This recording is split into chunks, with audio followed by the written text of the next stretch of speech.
बात करते हैं हम स्टोमेटा। स्टोमेटा क्या है?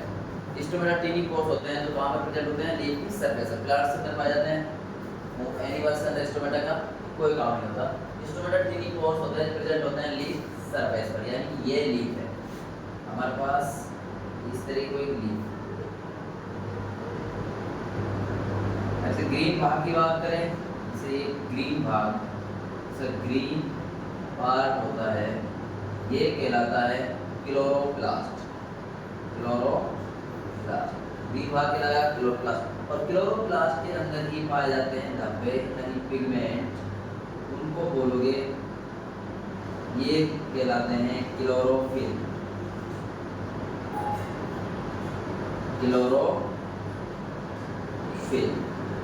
ग्रीन भाग कंप्लीट वो कहलाता है क्लोरोप्लास्ट। और उसके अंदर पिगमेंट पाए जाते हैं ग्रीन कलर के, ही वो कहलाते हैं क्लोरोफिल। और इनके काम होता है सनलाइट एब्जॉर्ब करना, सनलाइट एब्जॉर्ब करने होता है। अब इसके अंदर पाए जाते हैं टिनी पोर्स, छोटे छोटे छिद्र पाए जाते हैं, वो कहलाते हैं स्टोमेटा। जो इसके अंदर टिनी पोर्स पाए जाएंगे इसकी सरफेस पे, वो कहलाएंगे स्टोमेटा। और स्टोमेटा का काम होता है गैस एक्सचेंज करने का, इन्वायरमेंट से CO2 लेता है और ऑक्सीजन छोड़ते हैं। वाटर लॉस, स्टोमेटा जब क्लोज होते हैं, जब इनका वाटर को क्या करते हैं? प्रिवेंट करते हैं, वाटर लॉस नहीं करते। प्रेजेंट प्लांट्स एब्जॉर्ब करते हैं water and minerals from soils. कुछ मिनरल्स होते हैं जैसे कि नाइट्रोजन गैस हो गया और फॉस्फोरस, ये एसेंशियल होते हैं, प्लांट्स के लिए जरूरी होते हैं। इसके बाद हम बात करते हैं स्टोमेटा। ये एक स्टोमेटा की स्ट्रक्चर है।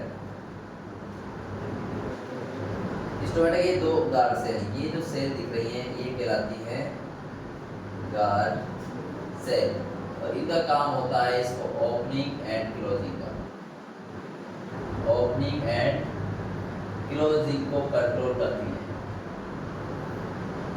कौन? Guard cell.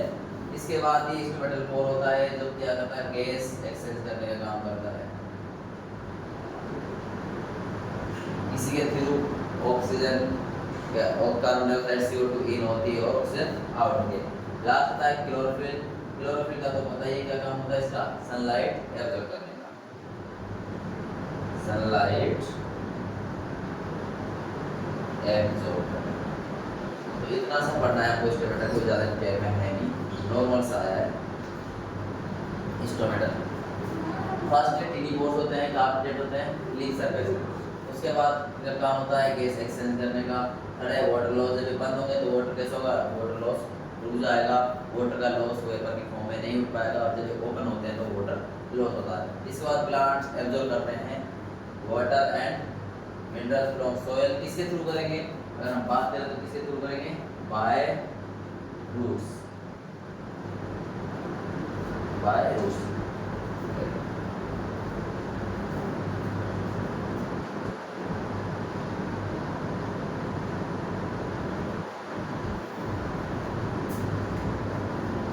देन अब बात करते हैं हम न्यूट्रिशन इन यूनिसेलुलर ऑर्गेनिज्म। अभी तक हमने करा था प्लांट्स के अंदर, और उसके बाद बेसिक पढ़ा था न्यूट्रिशन क्या होता है, कितने टाइप्स होता है। अब बात करते हैं हम यूनिसेलुलर न्यूट्रिशन। तो यूनिसेलुलर ऑर्गेनिज्म के अंदर न्यूट्रिशन किस टाइप से होता है, वो अपना न्यूट्रिशन या फूड कैसे एब्जॉर्ब करते हैं, कैसे सिंथेसाइज करते हैं, वो पढ़ते हैं। तो फर्स्ट है इसमें पैरामीशियम। पैरामीशियम कैसा है?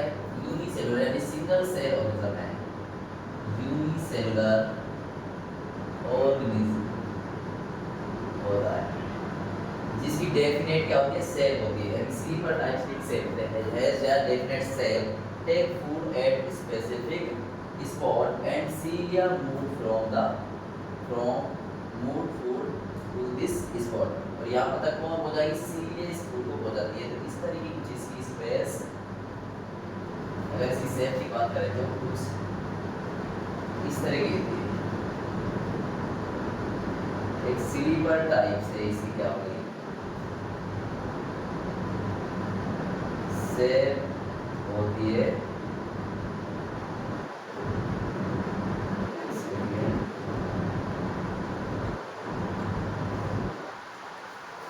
पैरामीशियम की कुछ इस टाइप से शेप होती है। अब इसकी सेल सरफेस पे पाई जाती है सीलिया, यानी रोम जैसी स्ट्रक्चर होती है और इनका काम होता है फूड को है तो डेफिनेट से कोई take food at specific spot, यानी स्पॉट से एक स्पेसिफिक स्पॉट जगह होती है जहाँ से अपना फूड लेता है, टेक करता है और सीलिया उस फूड तक क्या करती है, उस फूड को वहाँ तक मूव करने में हेल्प करती है। इसका वैसे इतना सही है, मेरा मिशन पे ज़्यादा खास है नहीं। तो इसके बाद है अमीबा। इन अमीबा के अंदर क्या होता है, यूजर फिंगर लाइक एक्सटेंशन होती है जो फूड को कैप्चर करती है, उसको एंगल्फ करती है। इसके बाद फॉर्म ऑफ फूड वैक्यूल, क्या क्या बनता है, फूड वैक्यूल्स जो क्या होगा कॉम्प्लेक्स सब्सटेंस को छोड़ेगा, ब्रेक डाउन करेगा सिंपल में। इसके बाद न्यूट्रिएंट डिफ्यूज इनटू साइटोप्लाज्म और न्यूट्रिएंट्स कहां पर डिफ्यूज होंगे, इसके अंदर बोलेंगे साइटोप्लाज्म के अंदर। लास्ट आता है डाइजेशन, जो मेटेरियल होगा फूड पार्टिकल दोनों उसको बॉडी से मूव करते हैं। देखिए ये हमारे पास है कोई अमीबा, अमीबा की इरेगुलर शेप होती है, कोई शेप नहीं होती उसकी। ये अमीबा, ये न्यूक्लियस, यहाँ पर मान लेते हैं हम क्या है हमारा फूड पार्टिकल, ये न्यूक्लियस हो गया और ये हो गया फूड पार्टिकल्स। ठीक है, अब इसको ये फूड पार्टिकल दिखा तो इससे क्या करेगी, आगे मूव करेगी, इसको कैप्चर करेगी और हमसे कुछ इस तरह से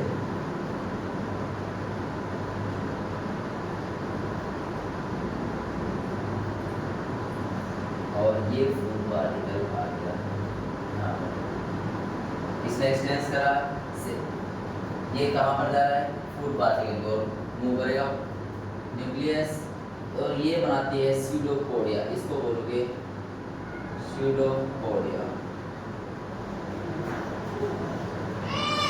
स्यूडोपोडिया जिसका काम होता है फूड पार्टिकल को कैप्चर करना, फूड कैप्चर। इसके बाद आगे एक्सटेंस होगी, अब ये बनाएगी फूड वैक्यूल और फूड वैक्यूल के अंदर ये होगा इसमें फूड का डाइजेशन।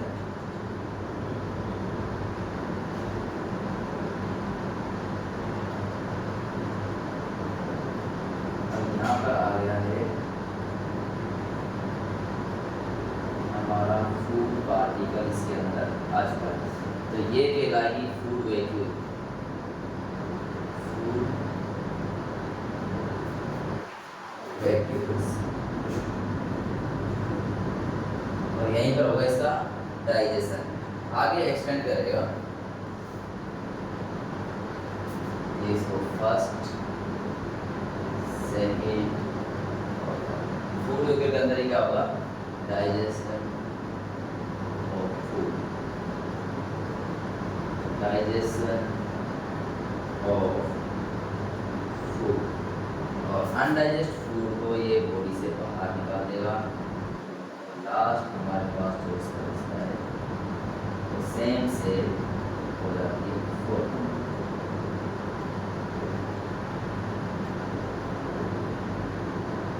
देखो फर्स्ट स्टेप क्या, ये सिंपल अमीबा है, अमीबा को फूड पार्टिकल दिखा, इससे क्या होगी, एक्सटेंड होगी, आगे तरफ जाएंगी, आगे तरफ ग्रोथ करा, इसमें क्या करेगा, फूड पार्टिकल्स को अपनी सेल को आगे बढ़ा दिया, फूड पार्टिकल्स से करके इसने घेर लिया और जो ये स्ट्रक्चर बनाती है उसको बोलते हैं स्यूडोपोडिया। ये स्यूडोपोडिया करती है, फूड को कैप्चर करती है। इसके बाद आगे चलेगी, स्यूडोपोडिया किस चल जाएगी, फूड वैक्यूल के अंदर। फूड वैक्यूल क्या होता है, डाइजेस्ट करेगा किसको, फूड पार्टिकल्स। इसके अंदर साइटोप्लाज्म क्या होगा, साइटोप्लाज्म। साइटोप्लाज्म बाद जो अनडाइजेस्ट फूड होता है उसको बॉडी से रिमूव कर दिया जाता है। बचा क्या हमारे पास, जिसने डाइजेस्ट कर लिया वो इसकी बॉडी के अंदर यूटिलाइज हो जाता है। ये है डाइजेशन ऑफ अमीबा या डाइजेशन इन अमीबा। इस तरह से अमीबा अपना फूड लेता है, इनटेक करता है, उसको डाइजेस्ट करता है, क्योंकि ये इरेगुलर शेप होती है, यूनिसेलुलर होता है, सिंपल स्ट्रक्चर होती है। इसके अंदर वुमन्स जैसा कोई एलिमेंट्री कैनाल, माउथ वगैरह ऐसी कोई चीज़ें नहीं होती। ये सिंपल अपनी एक सेल से बने होते हैं, उसी से अपना फूड लेते हैं। जितना फूड इनको डाइजेस्ट हो जाता है, एंगल कर लेते हैं, वो इनकी यूटिलाइज कर लेती है सेल, बाकी का इनकी बॉडी से बाहर रिलीज कर दिया जाता है।